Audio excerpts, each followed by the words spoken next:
Memory's an unreliable narrator who turns our past into fiction.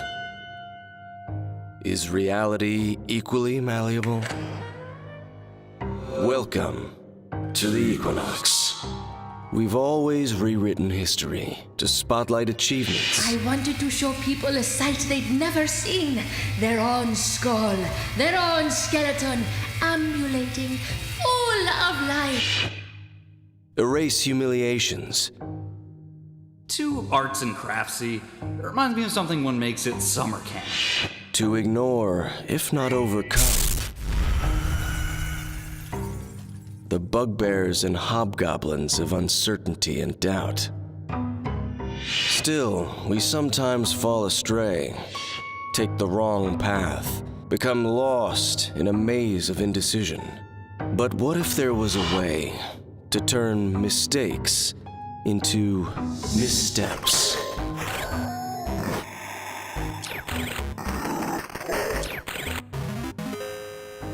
To navigate the labyrinth of the mind, gain the upper hand, to change the past,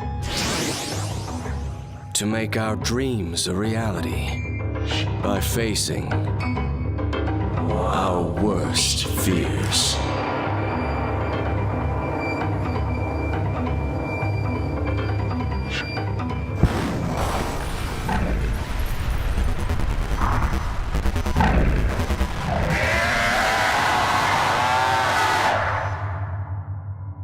Marduk thirsts for the blood of poets.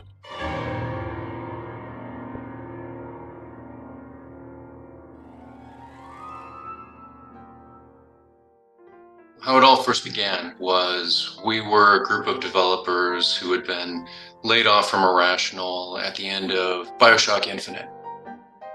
What if we completely flip the script on this and keep the title and keep the ideas of it, the city that has gone to shit, putting the city up in the sky with the turn of the century stuff? Yeah, then I got excited about it. With Elizabeth, my first scene they gave me was the scene where she's dancing on the pier in the very beginning of the game after she's been released. You basically tap her on the shoulder and then she goes into this princessy moment of, oh my God, this is the greatest, being out and alive and being out in the wild is amazing, you know.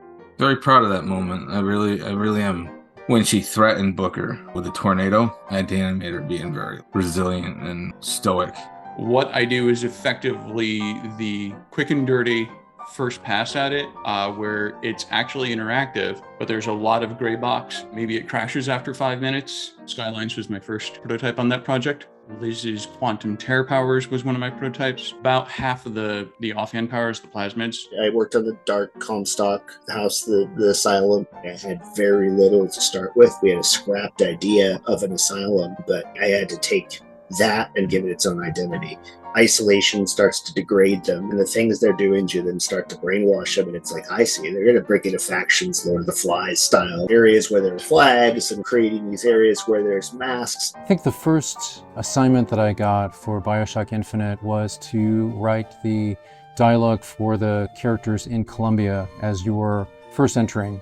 Gwen Frey was a technical animator who had set up a number of conversations in the environment where groups of people were like talking in interesting animated ways. I keyed off that and wrote to that. I knew from a lot of the meetings I'd been in that we were looking for dream of a summer's day, slice of life details. And if you wandered off the path, you would get these sort of supplemental details about the world. That was super fun to collaborate with her on that. I remember at one point, I was in the bathroom outside of Irrational, and Ken came in and he turned to me and said, at some point we got to start talking about the music for this game. And I said, okay. I mean, we're in the bathroom, we might as well do it now. And he goes, I just want it to be awesome. See you next week. So I went back up to my studio and I laid down on the floor, looked at the ceiling, and I'm like, okay, all right, we can do this. I just hit play on the video and I waited to see if he noticed. And, like partway through, he paused, he goes, does this girl just want to have fun? I'm like, yeah, what do you think? And he just hit play again and didn't say anything. Well, Where was I when I got the news about Irrational closing? The studio closed. Or it didn't close, it disbanded.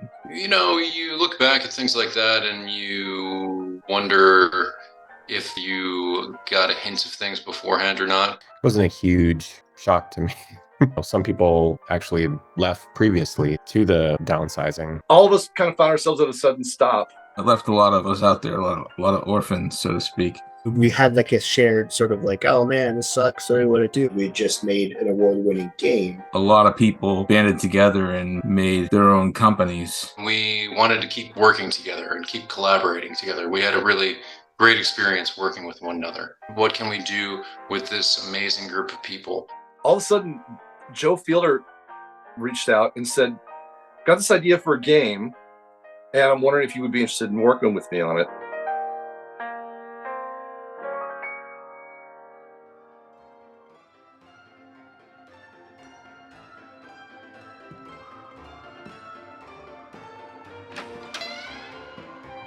Welcome to the Equinox Sports. This is one of several galleries in the place. The creator in residence is an artist named Marisol.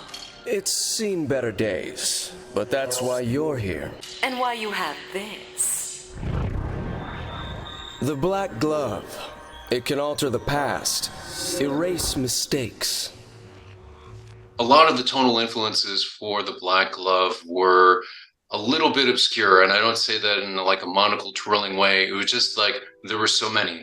As a writer, like doing research, like I think it's really important to chase whimsy. The film last year at Marienbad, where things are just sort of a little odd and surreal, and you're never really sure what's going on, but every camera angle is impeccable and stylish and beautiful. The French film La Jetée about time travel, old, lost, silent films like London After Midnight that we know about, but like there's no known print.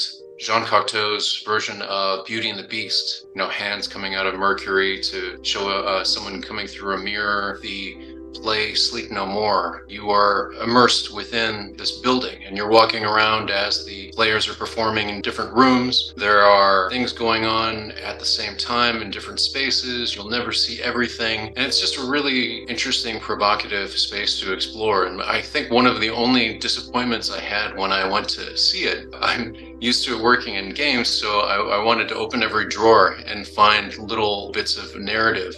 Working with Rob, you know, like Rob being the art director. We're like the same age, and I think we both born actually in the same month, and so we have a lot of stuff in common in terms of, you know, liking scary movies and comic books. We worked on a unpublished comic together, totally different from, you know, Bioshock and whatnot. Rob Waters did the concept design for Sandra Cohen, for Andrew Ryan, for The Little Sisters, for Songbird. He's created some of the most enduring characters in games, period. And starting on System Shock, that was the first game. So he was doing texture work, doing mutants and cyborgs. We were just kind of allowed to do whatever we wanted. It was just such a new industry that the precedents weren't really set in like, oh, you can't do that. You're just doing whatever. The early concepts for the host, for the interface, for the Black Glove itself, they all came from Rob.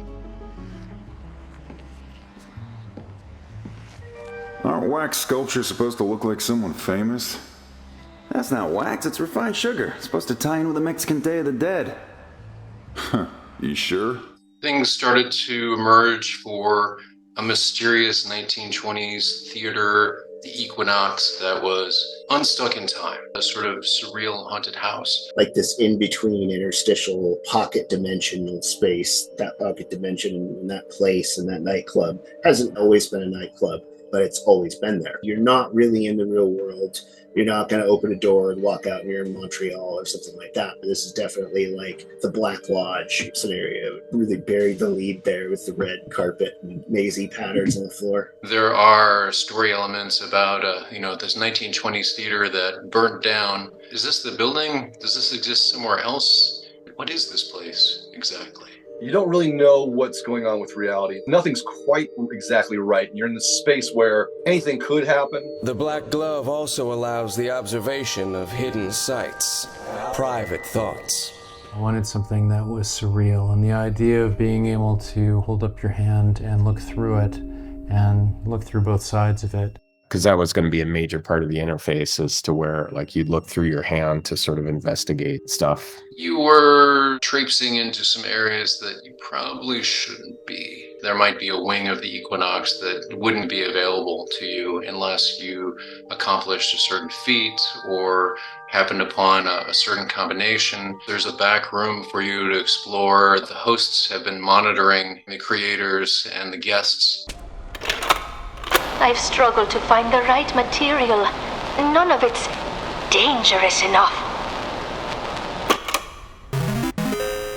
It was very early when we decided that we wanted to go the crowdfunding route. There was still seemingly a lot of opportunity there. It was something that we were funding off of our severance money, which was finite. Ah, I see. Another creative type. Hi, I'm Joe Fielder. I'm Chad King. And I'm Justin Sonikel. We're several of the co-creators at Day for Night Games. After Irrational Games wound down earlier this year, we started talking about what next. The answer soon became The Black Glove. It's a surreal game that ties story directly into gameplay, allowing players to alter both events and the world around them by accomplishing gameplay feats. I've struggled to find the right medium.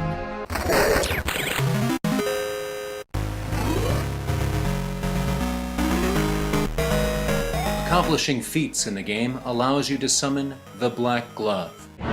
Slip it on, and you establish a dialogue with the creator's past. Specifically with their medium, message, and muse. Alter one, and voila! We're off to the races.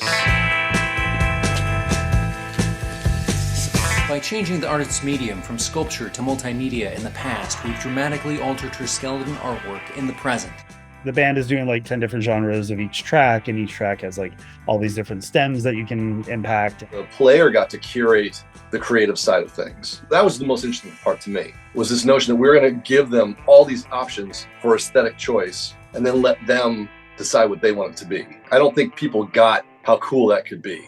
If this is the type of game you want to play, if this is the type of company you want making games, your backing can help make both a reality. Satisfy the whims of the creator, the critic, and the crowd. And this place will be back on its feet in no time. Voila, Hazel's Sanctum Sanctorum. Consider yourself lucky. She never lets me in there. Oh, please. Like you don't have secrets of your own. Hazel is very much the arranger, the person hiding in the theater. She's talking to you through the radios. I know I wanted to make a period correct PA system she would use, but then when you're in the hallways, you actually had the old time radios. So it's like this weird overlapping of different eras. Like, why is this? Well, she curated the stuff that's out there. The stuff she's using in her office is personal to her history. All of that stuff, her desk, everything was all specifically chosen. Steel case tanker desks from the 1960s, 50s. She has a cane. There's a cane to indicate, there's an injury. She has a Happy Birthday Hazel that's above her, that's kind of like a little torched. She was some type of director in a theater. There was fire. Everybody thought she had died, but instead she had escaped somewhere to this maze. When she showed up, it was basically a blank slate. The hallway that just would continuously spiral into these different rooms. So this is kind of like one of the places she can create this curated space for art. She has her pick of the most obscure, strange artists from any time that nobody knows of that didn't get a chance. Is this about identity being malleable? Anywhere a guy can get a drink in this place?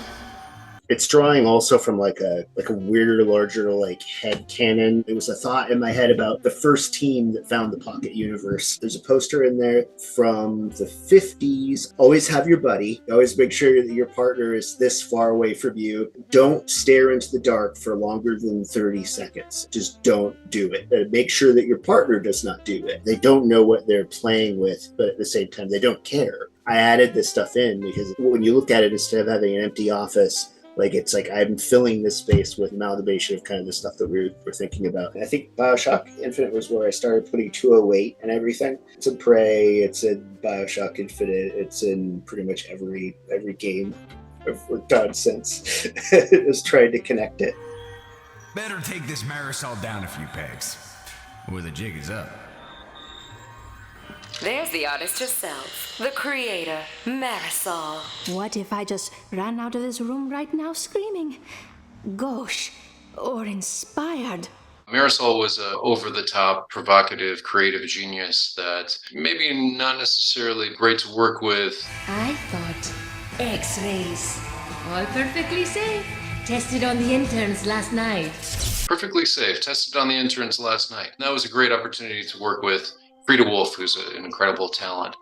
I was just an uber fan of Bioshock Infinite, actually. Joe wrote a lot of Infinite, especially a lot of like dialogue. So Black Glove was just part of that ripple effect of me just saying hello to people. I really wanted to push that character in Dali sort of ways. Absurdist, difficult, always compelling.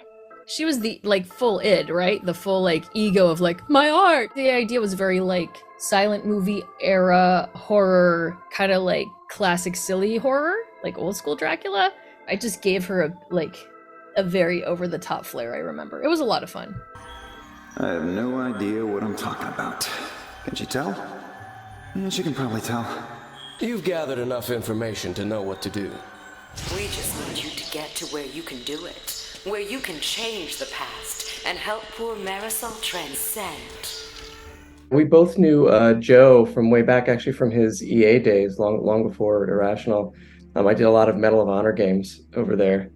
And so we were friends from back then, and we had kept up through the years. Yuri was somebody who I accidentally cast on like one of my first games that I wrote for. And when I realized who we had in the studio, I like wrote a different role around. I mean, honestly, as soon as he called, he's one of those people where I'm like, yeah, whatever you need. He was a Prince of Persia. It's like one of the best voice work performances in games. I can see it by the look in your eyes. You think my story is impossible. Perhaps I am mad. Who would not be driven mad by horrors such as I have lived? But I assure you, every word is true. I had loved Bioshock. Bioshock, yeah. Bioshock 2 for me was a literal meet. I remember like spitting blood after, my Bioshock 2 session. But That's not good for you. no, I know. But it was so much fun. As groundbreaking as it was, there was a formula to it that I saw these guys breaking.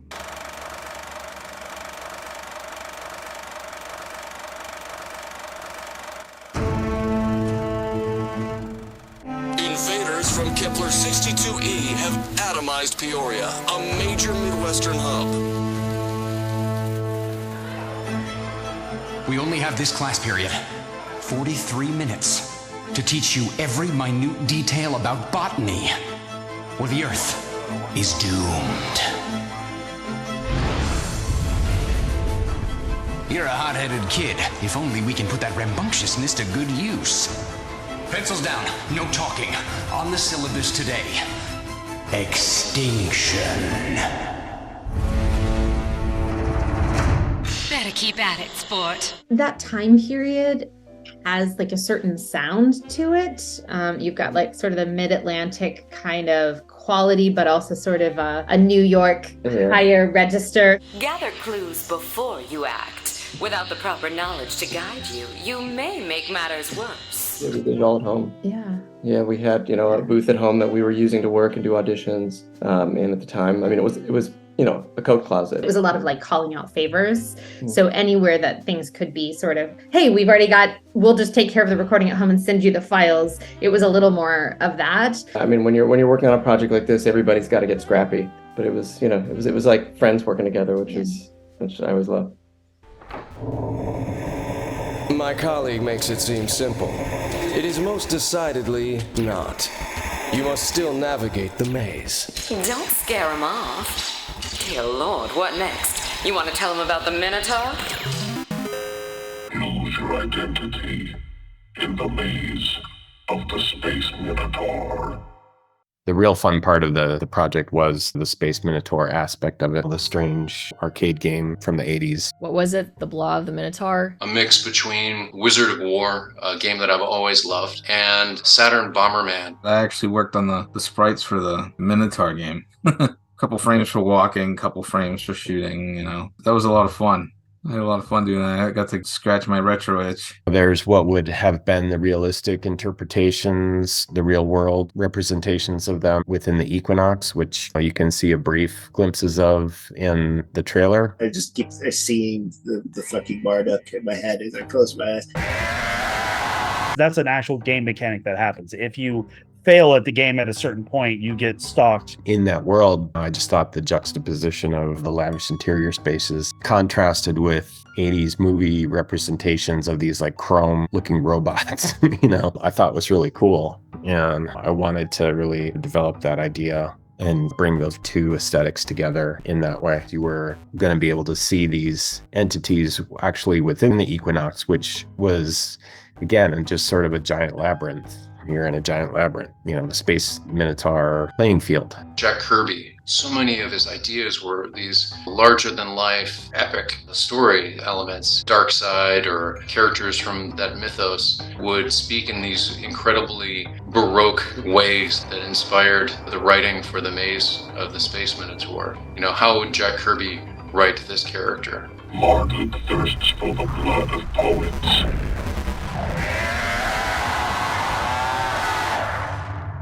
You can call it the Space Minotaur, but it's just like things that hold you back in life from what you want to achieve. This destroyer and the uber consumer of the nightclub's endeavors. And if you can't keep him fed in that way, then he'll just, overwrite that entire pocket dimension. In retrospect, it is kind of like that big, like Ken Levine at the end of the game, of just like, all right, I'm done. This was entertaining. And he just laser shoots everybody and slices them and reduces them to rubble, and they start again, right? I look back at working on Bioshock Infinite with a lot of mixed feelings. It was a great experience where I learned a lot and I gained a lot of opportunities, but it was a tough production. It was very intense. 3 years in, I think, on both Bioshock and Bioshock Infinite, you come in one day and the script's been thrown out, and your characters have been thrown away, and you just got to start over. I still talk to a lot of people from back then, and that does seem to be the consensus opinion, that we made roughly 3 games and just threw out 2 of them. Deny, obfuscate, lie. Don't let on how close Marisol really is to making something real.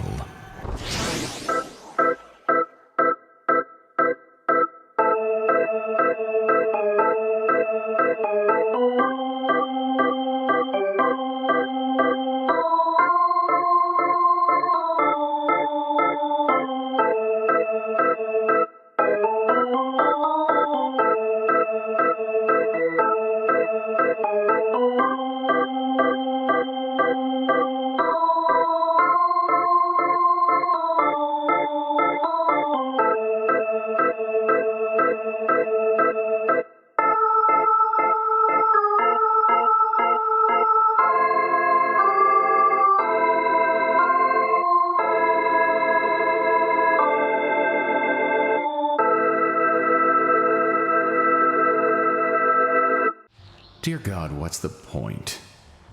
We're all wooden inside? Ugh, superficial. I mean, there was a point within the crowdfunding that things were looking a bit dire. We were all watching the numbers. It was pretty clear where things were going. I don't think I slept that entire month. It was tough. There were a number of other projects that had been able to turn it around at that point, and I tried to take inspiration for what they had done and to really push and to fight my hardest to make sure that we did everything we could. It's definitely some of the hardest I've ever worked for no money. In fact, like digging myself in a bit. Yeah, I mean, I knew from watching, and I think I watched it down to the very last second, you know what I mean? Like, I think I was watching the timer, basically. We got close. I remember being like, it could still happen, it could still happen. And even then we held out hope. We're like, yeah, it didn't get funded on crowdfunding, but the press and publicity, some developer is going to be like, you guys, this is genius. Here's some money, do a thing. and that didn't happen either. Having to publicly announce that we were going to shelve the project was tough. It was tough. It was a bummer. I think we all got emailed directly from him when they were calling it. You always root for your friends and you want them to do well, especially when you get to go along for the ride. That was the most upset I've been over a dead project probably ever. I don't know if I ever fully told Joe how disappointed I was. And it wasn't like I was disappointed in him or anybody that was involved in the Kickstarter campaign. I was disappointed that the world wouldn't see it. They hate it, as they should. The core idea is strong. Where did it go astray? Look, show business is not for the faint of heart. It's an industry where you have your setbacks at times, and you move forward and you continue. Most of this stuff doesn't get out to a wider audience, or doesn't end up making money, or doesn't end up getting finished. Black Glove was sort of maybe treading that line where like publishers were like, I can't see how this is going to make us money, so we'll pass. The vast majority of game ideas do not get made. You expect that to a certain degree. But this one looked like it had something potentially cool and different to offer. It would have been nice to have been able to build that and tell that story. Black Glove really was all that potential. You could generate a million ideas, and I did, and Joe had his, and he's keeping him close to his vest. I think there's part of Joe's heart that still hopes to make this game sometime. It's a project that really appears to have touched a lot of people. I get emails or messages over social media frequently of like, oh, I really wish that I'd gotten a chance to play that, or I just learned about it and I wish that game had been made, which is touching. I feel like of that month working on doing the crowdfunding, that was one of the bright spots, is we had a really great community of people who were supporting the project and who I learned a lot from. I was sad that we didn't get to make the game for those people as much as for myself. Even if it didn't make it, it was something that we got to put out and show everybody, hey, these are some of the people Rational let go. They're all awesome as hell.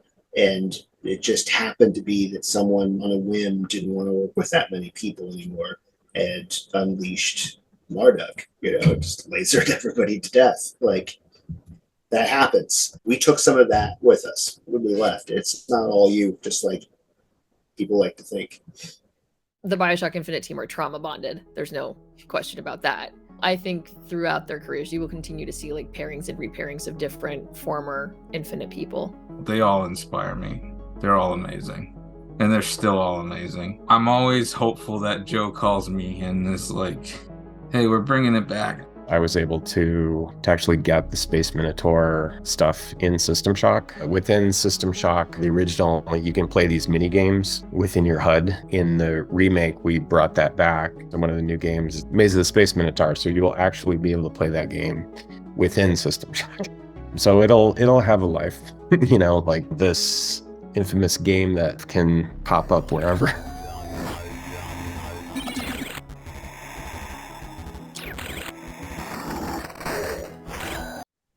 That was what it was, and everyone moved on, and they moved on to good projects, and everyone's doing really well. Everything that any of us touch has a little bit of that in there. A lot of aspects that we were working on in the Black Glove, I try to kind of bring that energy into a Superliminal. Everyone has the capacity to be an artist. Everyone has the capacity to be a writer. The insecurity, the doubt, it probably never goes away. I wanted to involve people along with the creative process in the game because it's fun. It's fun as hell. Hopefully that would inspire them to tell their own stories, to make their own games. It's a very romantic view of the creative process, but I think it's totally true.